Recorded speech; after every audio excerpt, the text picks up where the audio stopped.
Hello everyone, and thanks for joining School of the American Rifle. Today we have a Palmetto State Armory Bolt Carrier Group Physical. This is a chrome lined and phosphate unit. It has M16 cut, fully shrouded underneath of the firing pin. Staking looks good on it. There's the PSA logo. Let's go ahead and get into this. First thing, let's test our gas rings. So I'm going to take this and set it up, see if it holds its weight, and it does. If the rings were questionable, they would collapse like so. All right, let's use my highly modified paper clip. Firing pin retaining pin came out easily. My computer's doing updates, so that's what the dinging noise is in the background. Bolt is marked HPT, MPI. The ejector roll pin here is very close to coming out of its bore, but it's not protruding. Almost. I don't know if we can get that on the camera there. But it's not sticking out, so it doesn't fail. See how it's recessed there? That's what we want to see on both sides. Gas rings have an odd look to them. They almost look like they've been sandblasted, or they have like a different hue to them, almost like they're made of aluminum. Let's go ahead and get started in other areas though. Let's check our ejector. Ejector feels good. I'll test this off camera, but I have no doubt that that will pass. The edge of the ejector here does not have any type of bevel on it, so that does concern me a little bit. The camera may not relay that, but there is no bevel at all on the edge of that ejector. So what can happen is the edge of the ejector can peen over and it gets stuck inside of the bolt face. And then the gun will fail to eject. All right, let's go ahead and get our extractor out.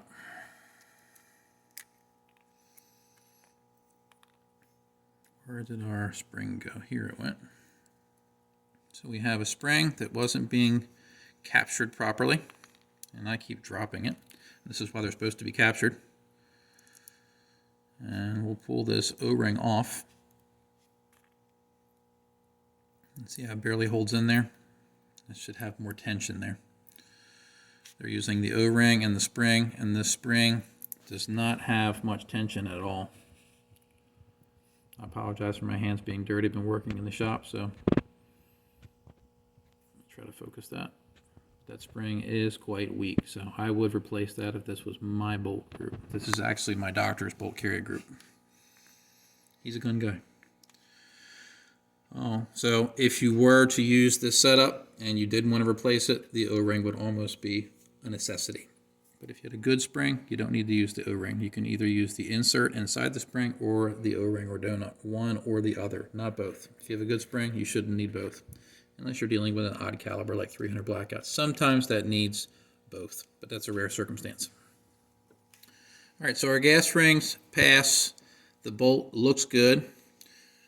I did make note of the ejector edge. I don't like that, but let's go ahead and start measuring other things. So we'll check with our firing pin hole gauge, and that passes.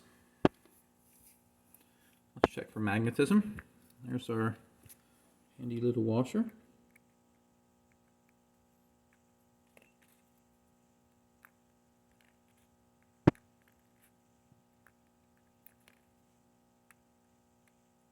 We have no magnetism. All right, let's check with our extractor gauge. Let's try on the go side, and it goes into the groove. And then let's try for the no-go side, and it does not go in. So that's good. All right, let's check our cam pin hole. No-go gauge doesn't even want to start. And the reject gauge doesn't even want to start. So cam pin hole is good. Let's check our bolt face diameter with our go gauge.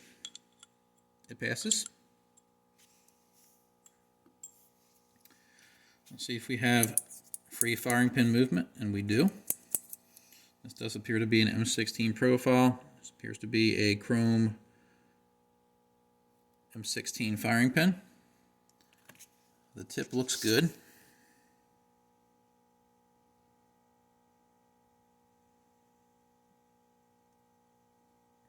The camera, it looks like there's a flat spot, but there's actually not one. So let's go ahead and do our measurement.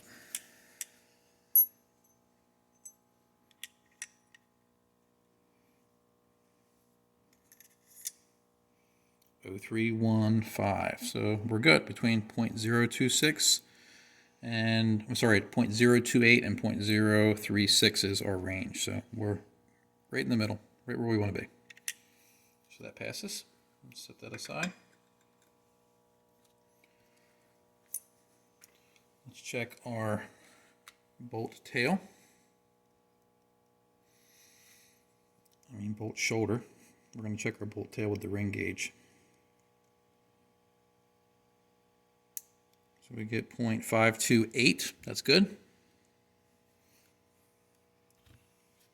Now we'll check with the ring gauges, see if it goes into the no-go. It doesn't. And this is listed no-go, but this is my field gauge, and it does not go in there into there either, so that passes. All right, let's check for headspace. Let's do 223 go, 14636. Passes. 14646. This is 556 go. Passes. And 556 field. We do not want this to rotate or close. And it doesn't. Passes. So everything besides the spring so far is good. The ejector is marginal, but again, not a complete failure. Let's check and see how much slop we have in the cam pin. Almost none. Very good. So everything about our bolt is done. Let's move on to the carrier. So let's check our gas key with our go, no-go gauge. Green side goes in, no-go side does not. Let's check our gas path with our weed trimmer, weed eater line. See if we can get that to go in. And do we have a picture? We do. So that passes. Let's check for gas key alignment.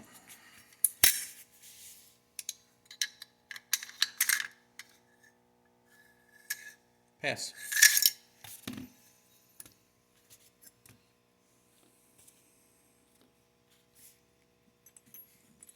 Did forget to check and make sure that this freely spins, and it does. All right, so next up we're going to do length of the carrier, carrier efficiency in the 3-bore. We're going to do our reverse torque test for the gas key screws. Let's do that. Find a bit that fits. And let's do our reverse test.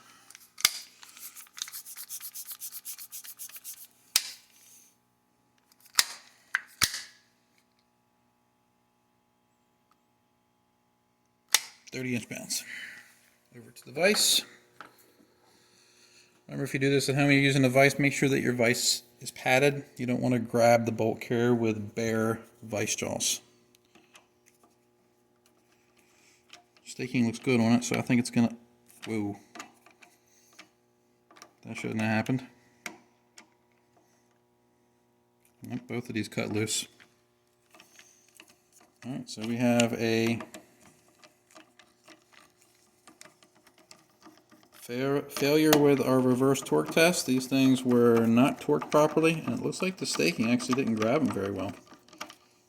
Hold this in place while we loosen it.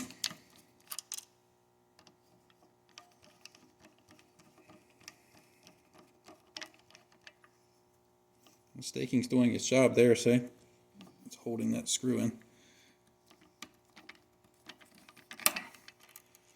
There we go. Screws aren't broken. They're not YFS. They don't appear to be poor quality screws.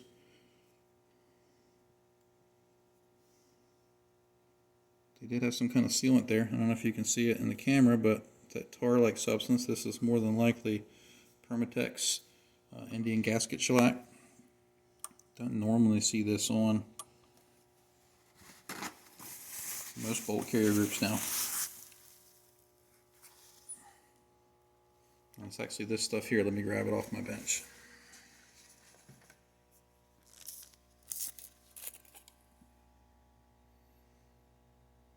So there's nothing wrong with using this, but it wasn't set up all the way, which tends to happen sometimes with some gasket materials. But yeah, the staking didn't hold the under torque screws, and that's exactly what was going on. The staking job was sufficient. The screws were good, but when this was torqued down, something happened. So let's check with the screws and see if they actually go in all the way. They do. So there wasn't a thread tolerance issue that caused a false torque rating. This was just something that got missed. Maybe somebody just tightened these and didn't hit them with a torque wrench before they went into the staking fixture. But we have a failure there. So it looks like I'll be replacing that from a doctor, putting a new one on. See what he wants to put on it. All right, well, we're not done with the physical. Technically, that would be an autopsy since that cut loose like that, because that would have loosened in very short order with any moderate use. All right, let's check for carrier length.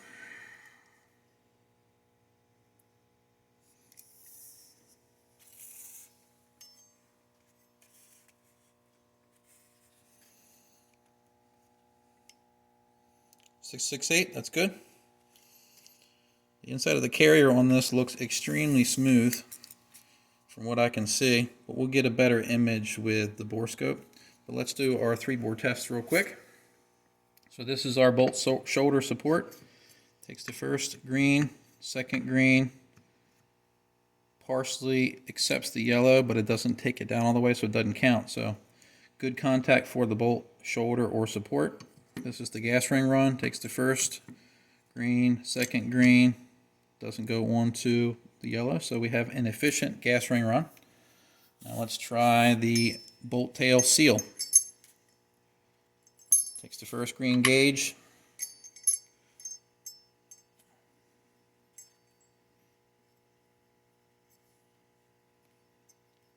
doesn't want to take the second under gravity, so that doesn't count. So very gas efficient on the bolt tail seal inside the carrier. So let's go ahead and fire up the bore scope and take a look. Get my light. And in we go. We're getting some weird feedback here. I believe that's from my lights, so I apologize. That's what those horizontal lines are. I'm trying to get this in focus. There we go. I'm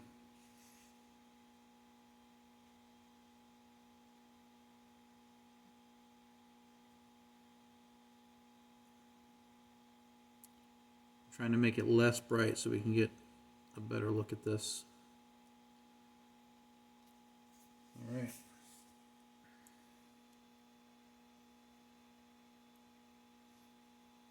There I am. Crazy hair. I promise I'm not a homeless person. The 3-bore in here looks fantastic. That's some of that shellac material. That's actually the gas port. You see that black tar-like substance? And then this right here is the seal for the bolt tail. Let me change the focus a little bit. Overall, the inside of this carrier looks good. It's a little rough right in this area here. This is the gas ring run. You can see some lines there. So that might eat the gas rings up a little faster than normal. The bolt shoulder area is very, very smooth.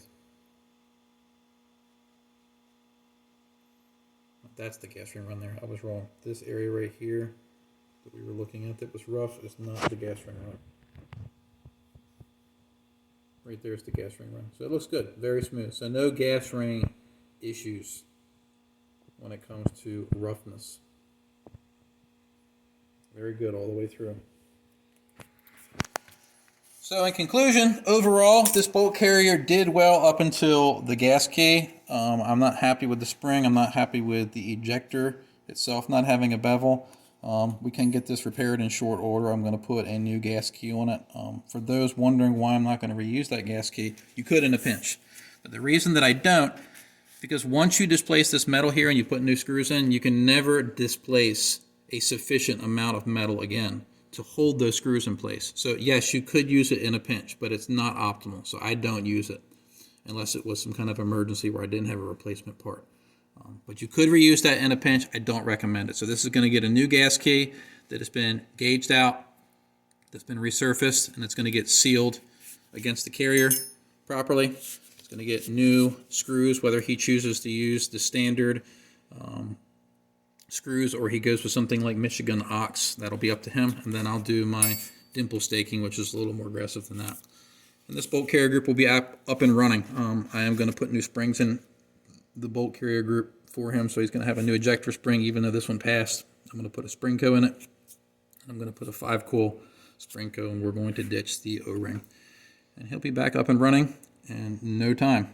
So I hope you found this video educational, and thanks for watching.